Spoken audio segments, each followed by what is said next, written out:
ಎಲ್ಲ ಸಿಂಗಲ್ ಹುಡುಗರಿಗೆ ನಮಸ್ತೆ. ನಮ್ಮ ಈ ಒಂದು ಚಾನಲಲ್ಲಿ ಇದುವರೆಗೂ ಯಾರೂ ಸಬ್ಸ್ಕ್ರೈಬ್ ಮಾಡ್ಕೊಂಡಿಲ್ಲ, ಬೇಗ ಬೇಗ ಸಬ್ಸ್ಕ್ರೈಬ್ ಮಾಡ್ಕೊಳ್ಳಿ.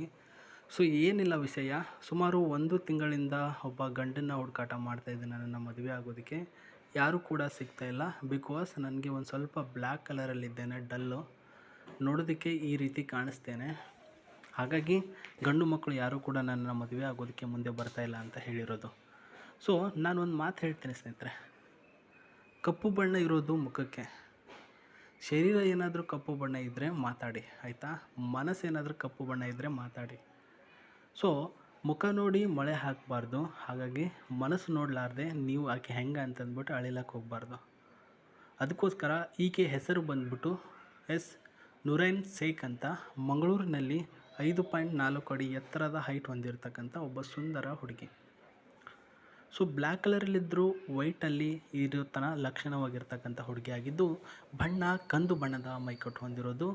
ಬೇಕರಿನಲ್ಲಿ ಸೂಪರ್ ಸರ್ವೆಂಟಾಗಿ ಕೆಲಸ ಮಾಡ್ತಾ ಇದ್ದಾರೆ. ಇವರ ಊರಿನಲ್ಲಿಯೇ ಒಂದು ಮಂಗಳೂರು ಬೇಕರಿ ಅಂತ ಫೇಮಸ್ ಅದು.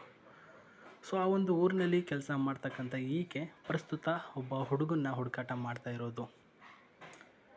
ಸೊ ಈಗಿನ ಕಾಲದಲ್ಲಿ ಒಂದು ಹೆಣ್ಣು ಮಗಳು ಪ್ರಸ್ತುತ ಜಾಬ್ ಮಾಡಿಕೊಂಡು ಮದುವೆ ಆಗೋದಕ್ಕೆ ತಯಾರಿ ಮಾಡ್ಕೊಳ್ತಾ ಇದ್ದಾರೆ ಅಂದರೆ, ಸೊ ನೀವೇ ಥಿಂಕ್ ಮಾಡ್ಕೊಳ್ಳಿ ಸ್ನೇಹಿತರೆ, ಯಾವ ರೀತಿಯಲ್ಲಿ ಮನೆಯ ಜವಾಬ್ದಾರಿ ಹೊತ್ತುಕೊಂಡು ಹೋಗ್ತಾ ಇದ್ದಾಳೆ ಆ್ಯಂಡ್ ಆಕೆಯ ತಿಳುವಳಿಕೆ ಎಷ್ಟರ ಮಟ್ಟಿಗೆ ಬಂದಿದೆ ಆ್ಯಂಡ್ ಪ್ರೆಸೆಂಟ್ ಆಫ್ ಮೈಂಡ್ ಯಾವ ರೀತಿಯಲ್ಲಿ ಇದೆ ಅನ್ನೋದನ್ನು ನೀವು ವಿಚಾರ ಮಾಡಬೇಕಾಗಿರುತ್ತೆ. ಈಕೆ ಸ್ವಭಾವ ನಾವು ಕೇಳಿದಾಗ, ಸರ್ ಮನೆ ಆಯಿತು, ನನ್ನ ವರ್ಕ್ ಆಯಿತು ಅಂತ ಇದ್ದಾರೆ. ಯಾವ ರೀತಿಯಲ್ಲೂ ಒಂದು ಚೂರು ಕೂಡ ಆ ಕಡೆ ಈ ಕಡೆ ಅಂದಿಲ್ಲ. ಇದುವರೆಗೂ ಕೂಡ ಏನೂ ಕೂಡ ಸಮಸ್ಯೆ ಇಲ್ಲದಂತಹ ಒಬ್ಬ ಹುಡುಗಿ ಆಗಿದ್ದಾಳೆ ಅಂತ ಹೇಳಿದ್ದಾರೆ ಸ್ನೇಹಿತರೆ. ಈ ಒಂದು ನೂರೈನಾ ಅಂತಕ್ಕಂಥ ಹುಡುಗಿಯ ತಂದೆಯವರು ಹೋಟೆಲ್ನಲ್ಲಿ ಕೆಲಸ ಮಾಡ್ತಾರೆ. ತಾಯಿಯವರು ಇರಲ್ಲ, ತೀರ್ಕೊಂಡಿರ್ತಾರೆ. ಒಬ್ಬ ತಮ್ಮ ಇದ್ದಾನೆ, ಅವನು ಕೂಡ ಕೆಲಸಕ್ಕೆ ಹೋಗ್ತಾ ಇದ್ದಾನೆ. ಯಾಕಂದರೆ ಶಿಕ್ಷಣ ಇವ್ರಿಗೆ ಕಲಿಸೋಕ್ಕಾಗಲಿಲ್ಲ, ಯಾಕಂದರೆ ಅಷ್ಟೊಂದು ಟ್ಯಾಲೆಂಟೆಡ್ ಇರಲಿಲ್ಲ ಇವರು. ಸೆಲ್ಫ್ ಸಪೋರ್ಟಿವ್ ಆಗಿರ್ತಕ್ಕಂಥ ಫ್ಯಾಮ್ಲಿಯಿಂದ ಬಂದಿರತಕ್ಕಂಥ ಹುಡುಗಿಗೆ ಒಬ್ಬ ಹುಡುಗನ ಅವಶ್ಯಕತೆ ಇದ್ದು, ಅವನು ಈ ರೀತಿಯಲ್ಲಿ ಇರಬೇಕು. ಅವನು ಕೂಡ ಸೆಲ್ಫ್ ಕಾನ್ಫಿಡೆಂಟಲ್ಲಿ ಇರಬೇಕು ಮತ್ತು ಸಪೋರ್ಟಿವ್ ಮೈಂಡಲ್ಲಿ ಇರ್ತಕ್ಕಂಥ ಹುಡುಗ ಆಗಿರಬೇಕು. ಹೌದು, ಒಪ್ಕೊಳ್ಳೋಣ. ಸಪೋರ್ಟಿವ್ ಮೈಂಡ್ ಅಂತಂದರೆ ಯಾರೊಂದು ಕೂಡ ಸಪೋರ್ಟ್ ಪಡೆದುಕೊಳ್ಳದೆ ಮತ್ತು ಬರೀ ತಿಳುವಳಿಕೆಯ ಮಾತುಗಳಿಂದ ಅರ್ಥ ಮಾಡಿಕೊಂಡು ಪ್ರಸ್ತುತ ಒಂದು ಜವಾಬ್ದಾರಿಯುತ ಸ್ಥಾನದಲ್ಲಿರಬೇಕು, ಅಂತಹ ಹುಡುಗ ಆಗಿರಬೇಕು ಅಂತ ಹೇಳಿದ್ದಾರೆ ಸ್ನೇಹಿತರೆ. ಇವತ್ತು ಅಥವಾ ನಾಳೆ ಒಂದಿನ ನಮಗೂ ಕೂಡ ಒಂದು ಟೈಮ್ ಬರುತ್ತೆ. ಅಲ್ಲಿವರೆಗೂ ತಾಳ್ಮೆಯಿಂದ ನನ್ನ ಜೊತೆಗೆ ಕೆಲಸ ಮಾಡ್ತೀರೋ ಅಥವಾ ನಿಮ್ಮ ಹತ್ರ ಕೆಲಸ ಇದೆಯೋ ಅದು ಸೆಕೆಂಡ್ರಿ, ಒಟ್ಟಲ್ಲಿ ತಾಳ್ಮೆಗೆ ಹೆಚ್ಚಿನ ಮಹತ್ವ ಕೊಡಬೇಕು ಅಂತ ಹೇಳಿದ್ದಾರೆ ಸ್ನೇಹಿತರೆ. ಸೊ ಕಂಪಲ್ಸರಿ ಅವರು ಹೇಳಿರ್ತಕ್ಕಂಥ ಮಾತು 100% ನಿಜ. ಕತ್ಲಾದ್ಮೇಲೆ ಬೆಳಕಾಗಲೇಬೇಕಲ್ವ, ಅಂದರೆ ಬೆಳಕಾದ್ಮೇಲೆ ಕತ್ಲಾಗಲೇಬೇಕು. ಹಾಗಾಗಿ ಒಬ್ಬ ಜೀವನ ವ್ಯಕ್ತಿ ಬದುಕಿದ್ದಾನೆ ಅಂತಂದರೆ ಸಾಯೋದ್ರೊಳಗಡೆ ಹಾಗೆ ಇರಲ್ಲ ಅವನು. ಸ್ವಲ್ಪ ಕಷ್ಟವೂ ಬರುತ್ತೆ, ಈ ಕಡೆ ಸುಖವೂ ಬರುತ್ತೆ, ಈ ಕಡೆ ಹೆಲ್ತ್ ಇಶ್ಯೂನೂ ಆಗುತ್ತೆ, ಈ ಕಡೆ ಆರಾಮಾಗಿ ಕೂಡ ಇರ್ತಾನೆ, ಸಂತೋಷವಾಗಿ ಕೂಡ ಇರ್ತಾನೆ. ಹಾಗೆ ಆ ರೀತಿ ಮೈಂಡ್ ಸೆಟ್ ಇಟ್ಕೊಂಡಿರ್ತಕ್ಕಂಥ ಹುಡುಗಿ ಈಕೆ. ಇದಕ್ಕೆಲ್ಲ ಕೂಡ ಒಪ್ಕೊಳ್ಬೇಕು.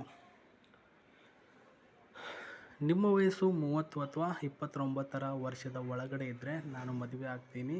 ಬಟ್ ಜನರ ಜೊತೆ ಒಳ್ಳೆಯ ವರ್ತನೆ, ಎಕ್ಸ್ಟ್ರಾ ಆಗಿರ್ತಕ್ಕಂಥ ಸಹನೆಯನ್ನು ಚೆನ್ನಾಗಿ ಇರಬೇಕು ಅಂತ ಹೇಳಿದ್ದಾರೆ. ಜನರೊಂದಿಗೆ ಒಳ್ಳೆಯ ವರ್ತನೆ ಅಂದರೆ ನೀವು ಜನರೊಂದಿಗೆ ಯಾವ ರೀತಿಯಲ್ಲಿ ಮಾತಾಡ್ತೀರಾ. ಸೊ ಏನಕ್ಕೆ ಈ ಒಂದು ಮಾತು ಹೇಳ್ತಾ ಇದ್ದಾಳೆ ಅಂದರೆ, ಬೇಕರಿನಲ್ಲಿ ಕೆಲಸ ಮಾಡಿಕೊಂಡು ಕಸ್ಟಮರ್ ಜೊತೆ ಮಾತಾಡೋದು ಹೆಂಗೆ ಅಂದರೆ ಕಲಿತುಕೊಂಡಿರ್ತಕ್ಕಂಥ ಹುಡುಗಿ. ಅದಕ್ಕೋಸ್ಕರ ನೀವು ಜನರೊಂದಿಗೆ ಒಳ್ಳೆಯ ಮಾತುಗಾರರಾಗಿದ್ದು ಮನಸ್ಸು ಗೆಲ್ಲುವಂತಹ ಗುಣ ಹೊಂದಿದ್ದರೆ ಸಾಕು ಅಂತ ಹೇಳಿದ್ದಾರೆ. ಈಕೆ ಇನ್ನಷ್ಟು ಮಾಹಿತಿ ಬೇಕಾಗಿದ್ದರೆ ವಿಡಿಯೋದ ಕೆಳಗಡೆ ಕಳಿಸಿರ್ತಕ್ಕಂತಹ Gmail ID-ಗೆ DM ಮಾಡಿ ಹೆಚ್ಚಿನ ಮಾಹಿತಿ ಸಿಗುತ್ತೆ ಅಂತ ಹೇಳಿದ್ದಾನೆ ಸ್ನೇಹಿತರೆ. ಈಕೆ ಹತ್ರ ಇರ್ತಕ್ಕಂಥ ಆಸ್ತಿ ಅಂತ ನಾವು ಕೇಳಿದಾಗ, ಆಸ್ತಿ ವಿಚಾರವಾಗಿ ಏನೂ ಕೂಡ ನಮ್ಮ ಹತ್ರ ಶೇರ್ ಮಾಡಿಕೊಂಡಿಲ್ಲ. ಬಟ್ ಆಫ್ಟರ್ ಮ್ಯಾರೇಜ್ ನನ್ನನ್ನು ಮದುವೆ ಆಗುವಂಥ ಹುಡುಗನಿಗೆ ನನ್ನ ಕೈಲಾದಷ್ಟು ಸಹಾಯ ಮಾಡ್ತೀನಿ ಅಂತ ಹೇಳಿರೋದು. ಸೊ ಸಹಾಯ ಅಂದರೆ ಯಾವ ರೀತಿಯಲ್ಲಿ ಸಹಾಯ ಅಂದರೆ, ಒಂದು ಇವಾಗ ಹೆಣ್ಣು ಕೊಡಬೇಕು ಅಂದರೆ ವರದಕ್ಷಿಣೆಯನ್ನು ಕೊಡಲೇಬೇಕಾಗಿರುತ್ತೆ. ಆ ರೀತಿಯ ಸಹಾಯ ಒಂದು. ಎರಡನೇದಾಗಿ, ಪ್ರಸ್ತುತ ನೋಡೋದಕ್ಕೆ ಏನೂ ಕೂಡ ದುಡ್ಡು ಇಲ್ಲ ಅಂತ ಅಂದ್ಕೊಳ್ಬೋದು ನನ್ನ ಹತ್ರ. ಸೊ ನನ್ನ ಹತ್ರ ಕೂಡಿಟ್ಟಿರ್ತಕ್ಕಂಥ ಸಂಬಳದಿಂದ ಬಂದಿರತಕ್ಕಂಥ ದುಡ್ಡಿಂದಲೇ ನಾನು ಈ ಒಂದು ಕಾರನ್ನು ಖರೀದಿ ಮಾಡಿದ್ದೇನೆ ಅಂತ ತಿಳಿಸಿದ್ದಾರೆ.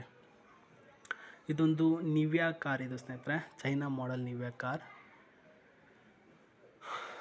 ಸೊ ದುಡ್ಡು ಹೆಂಗಿರುತ್ತೆ ಅಂದರೆ, ಇವಾಗ ನಮ್ಮ ಹತ್ರ ಕಿಶೆದಲ್ಲಿದ್ದರೆ ಖರ್ಚಾಗುತ್ತೆ, ಬ್ಯಾಂಕ್ನಲ್ಲಿದ್ದರೆ ಅಥವಾ ಯಾರ ಹತ್ರನಾದ್ರೂ ಕೊಟ್ಟರೆ ಸೇಫ್ ಆಗಿರುತ್ತೆ. ಆ ರೀತಿ ಲಾಕ್ ಆಗಿ ಇಟ್ಟುಕೊಂಡಿರ್ತಕ್ಕಂಥ ದುಡ್ಡು ಇವ್ರ ಹತ್ರ ಇರೋದು. ಈಕೆ ಹತ್ತಿರ ಇರ್ತಕ್ಕಂಥ ಈ ಒಂದು ಗಾಡಿ ಏನಿದೆ ಪ್ರಸ್ತುತ, ಇದರ ಸಿ ಸಿ 1997ರ ಸಿ ಸಿಯ ಪೆಟ್ರೋಲ್ ವೇರಿಯಂಟ್ ಗಾಡಿ. ಟಾಪ್ ಸ್ಪೀಡ್ ಬಂದರೆ 250 ಕಿಲೋಮೀಟರ್ನ ಟಾಪ್ ಸ್ಪೀಡು. ಮೈಲೇಜಿಂಗ್ ಬಂದರೆ 10ರಿಂದ 14 ಕಿಲೋಮೀಟರ್ವರೆಗೂ ಮೈಲೇಜಿಂಗ್ ಕೊಡುತ್ತೆ ಗಾಡಿ.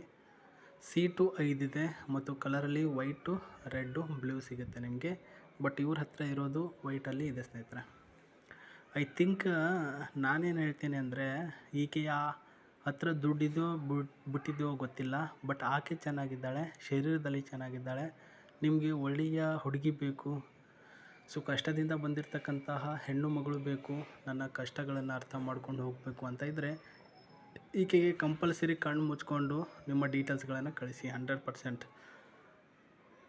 ಆವಾಗ ಈಕೆ ಪ್ರತಿಯೊಂದು ಕೂಡ ಅಂತಂದ್ಬಿಟ್ಟು ಅಂತಾಳೆ, ನಿಮಗೆ ಒಪ್ಪಿಗೆನ ನೀಡ್ತಾಳೆ, ನಾನಂತೂ ಪಕ್ಕ ಗ್ಯಾರಂಟಿ. ಅಥವಾ ಜಿಮೇಲಲ್ಲಿ ನಮಗೆ ಮೆಸೇಜ್ ಮಾಡೋಕ್ಕೆ ಬರಲ್ಲ ಅಂದರೆ ಕಮೆಂಟ್ ಬಾಕ್ಸಲ್ಲಿ ತಿಳಿಸಿ, ನಾನು ಕಮೆಂಟಲ್ಲಿ ಯಾವ ರೀತಿಯಲ್ಲಿ ಮೇಲ್ ಮಾಡಬೇಕು ಅಂತ ತಿಳಿಸ್ತೇನೆ ಸ್ನೇಹಿತರೆ. ಸೊ ಇವಾಗ ಈ ಒಂದು ಗಾಡಿಯ ಒಳಗಿನ ಇಂಟೀರಿಯಲ್ಗಳನ್ನು, so steering with comfortable seat ಮತ್ತು ಗೇರ್ ಸಿಸ್ಟಮ್ ಕೂಡ ನೋಡ್ತಾ ಇದ್ದೀರಾ, ಚೆನ್ನಾಗಿದೆ ಎಕ್ಸಾಕ್ಟಾಗಿ. ಸೊ ಸ್ನೇಹಿತರೆ, strong quality, speed controller space, ಇದು ಕೂಡ ಸ್ಪೆಸಿಫಿಕ್ಕಾಗಿ ಚೆನ್ನಾಗಿರ್ತಕ್ಕಂಥದ್ದು. ಸೊ ನೋಡ್ತಾ ಇದ್ದೀರಾ ಸ್ನೇಹಿತರೆ, ನಮ್ಮ ಒಂದು ವಿಷಯಕ್ಕೆ ಸಂಬಂಧಿಸಿದಂತೆ ಆ್ಯಂಡ್ ಈ ಒಂದು ಹುಡುಗಿಯ ವಿಷಯಕ್ಕೆ ಸಂಬಂಧಿಸಿದಂತೆ ಒಳ್ಳೆಯ ಮನೆತನದಿಂದ ಬಂದಿರತಕ್ಕಂಥ ಹುಡುಗಿರು ಯಾರೇ ಇದ್ದರೂ ಕೂಡ ಅವರ ಮಾಹಿತಿಗಳನ್ನು ನಾವು ತಿಳಿಸ್ತಾ ಹೋಗ್ತೀವಿ. ನಿಮ್ಮ ಹತ್ರನೂ ಕೂಡ ಯಾರಾದರೂ ಮದುವೆ ಆಗದೇ ಇರತಕ್ಕಂಥ ಹೆಣ್ಣು ಮಕ್ಕಳಿದ್ದರೆ ಅವರ ಮಾಹಿತಿಗಳನ್ನು ನಮಗೆ ಕಳಿಸಿಕೊಟ್ರೆ ನಾವು ಅವರಿಗೆ ಮ್ಯಾಚ್ ಆಗುವಂಥ ಹುಡುಗನ ಹುಡುಕಾಟ ಮಾಡಿಕೊಡ್ತೀವಿ. ಇದು ನಮ್ಮ ಚಾನಲ್ನ ಉದ್ದೇಶ ಆಗಿದೆ. ಸೊ ನೋಡಿ, ನಿಮ್ಮ ಬಯೋಡಾಟಾಗಳನ್ನು ಜಿಮೇಲಲ್ಲಿ ಕಳಿಸಿಕೊಡಿ. ಒಳ್ಳೆಯದಾಗಿರಲಿ. ನಾನು ನಿಮಗೆ ಮತ್ತೆ ಸಿಗ್ತೀನಿ. ನಮಸ್ತೆ, ಬಾಯ್.